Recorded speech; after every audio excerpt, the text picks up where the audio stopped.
நான் ஏற்கனவே சொன்ன மாதிரி முந்தின நாள் நைட்டே வந்து கொண்டக்கடலை ஊற போட்டு வச்சிருக்கேன். ஒரு 8 ஹவர்ஸ் மேல நல்லா ஊறிடுச்சு அது. இப்போ நான் அதை வந்து வேக போட போறேன். ஒரு குக்கர்ல அந்த ஊற போட்ட கொண்டக்கடலையை அதுல போட்டு கொஞ்சமா உப்பு போட்டுக்கோங்க. அதே மாதிரி கொஞ்சமா வேகிற அளவுக்கு தண்ணி ஊற்றிக்கோங்க. தண்ணி ஊற்றிட்டு ஒரு 4 விசில் விட்டுடுங்க. நல்லா ஊறிட்டுங்கிறதுனால அது வந்து சீக்கிரமாவே வந்துடும். ஒரு 4 விசில் போதும். இப்போ பீர்க்கங்காயை இந்த மாதிரி நான் வந்து கட் பண்ணி வச்சிருக்கேன். கொஞ்சம் தோல் ஹார்டா இருக்கும். இந்த தோல் எல்லாம் ரிமூவ் பண்ணீங்கன்னா இப்படிதான் இருக்கும்.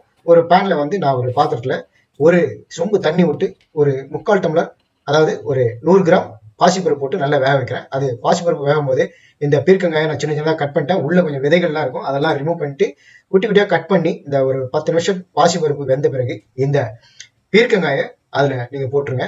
கொஞ்சமா மஞ்சள் தூள் ஆட் பண்ணிக்கோங்க. தேவையான அளவு உப்பு ஆட் பண்ணிக்கோங்க. உப்பு நிறைய சேர்த்துறாங்க. பீர்க்கங்காய் வந்து நீர்க்காய், சீக்கிரமா உப்பு நிறைய உறிஞ்சிரும். அது மட்டும் இல்லாம நம்ம வந்து ஏற்கனவே மூக்கடலையை வேக வச்சிருக்கோம். அதுல வந்து கொஞ்சம் உப்பு போட்டு தான் நம்ம வேக வச்சிருக்கோம்.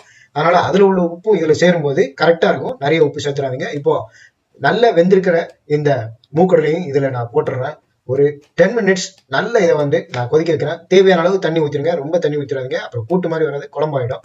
இப்போ இது கொதிக்கும் போதே நான் வந்து அடுத்ததா 2 தக்காளி சின்னதெல்லாம் கட் பண்ணி வச்சிருக்கேன். ஒரு 3 மிளகாய் வத்தல், ஒரு 1/4 ஸ்பூன் சீரகம் போட்டு இந்த மிக்சியில போட்டு நல்லா அரைச்சி தனியா எடுத்து வச்சுக்கிறேன். இதுக்கு வந்து தேங்காய் தேவை இல்லை.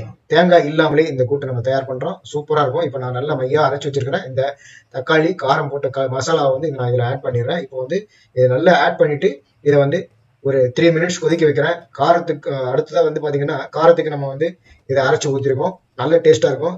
அப்புறமா பெருங்காயத்தூள் கொஞ்சம் ஆட் பண்றேன். நல்ல வாசனைக்கும் டேஸ்ட்டுக்கும் பெருங்காயத்தூள் கொஞ்சமா கூடுதலாகவே தூக்கலாகவே அதில் வந்து ஆட் பண்ணிடுங்க.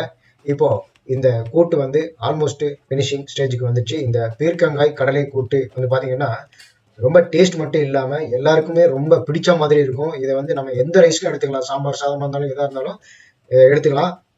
இன்ஃபேக்ட் இதை வந்து நம்ம ஒயிட் ரைஸ்ல கூட போட்டு நல்ல கூட்டு சாதம் சாப்பிட்றவங்க இதை போட்டு பிசைஞ்சு சாப்பிடலாம். அந்த அளவுக்கு செம்ம டேஸ்டா இருக்கும். இதுல பீர்க்கங்காய் உடம்புக்கு நல்லது. அது மட்டும் இல்லாம எதிர்ப்பு சக்தி ஜாஸ்தியா தரும். இது வந்து அந்த மூக்கடலையும் இருக்கிறதுனால எதிர்ப்பு சக்தி ஜாஸ்தியா இருக்கும். ரெகுலரா இதே மாதிரி செய்து கொடுத்தீங்கன்னா விரும்பி சாப்பிடுவாங்க. கடைசியா நம்ம இதுல கொஞ்சம் கடுகு, உளுத்தம்பருப்பு, கடலைப்பருப்பு, கருவேப்பிலை போட்டு நல்ல சிவக்க வறுத்து தாளிச்சு கொட்டிட்டோம் அப்படின்னா இந்த கூட்டு வந்து சாப்பிட்றதுக்கு தயாராகிடும். இது வந்து பாத்தீங்கன்னா உண்மையிலே செம டேஸ்டா இருக்கும்.